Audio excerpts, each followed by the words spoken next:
The Prime Minister and the New South Wales Premier have clashed on Sydney Harbour over Labor's push to move the city's naval base. If Labor wins the election, a three-person task force would report back within 2 years on the logistics of moving naval assets from Sydney's Garden Island north to Queensland.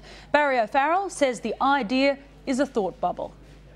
Morning, Kevin. A phone call would have been helpful. A phone call would have been helpful. Full of national security. 4,000 jobs. And you've said 4,000 jobs. G'day, mate. I'm happy to share. Your predecessor could share. You should learn to share. An angry New South Wales Premier says the plan to move the Sydney Naval Base is a thought bubble that's come without consultation. Kevin should have phoned. Kevin Rudd argues Australia's security challenges are in the north and the bulk of our naval capacity should be too.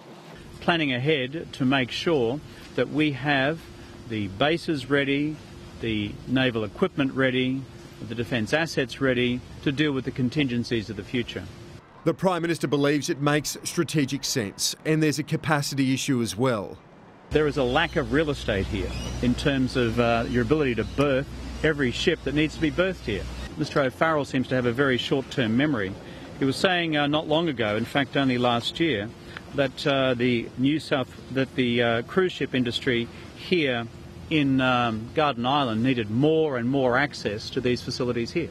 Barry O'Farrell maintains it's not an either-or. These facilities had the capacity to be shared with the cruise industry, having, with the former Prime Minister, put in place a plan to allow that to happen. Kevin Rudd's now pulled the rug out from underneath the entire structure.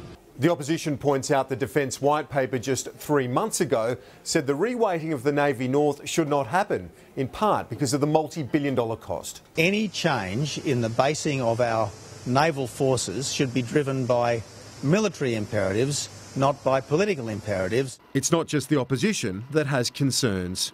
It's just not possible to move all of the Navy out of Garden Island Fleet Base East for the simple reason that there's nowhere for them to go. Kieran Gilbert, Sky News.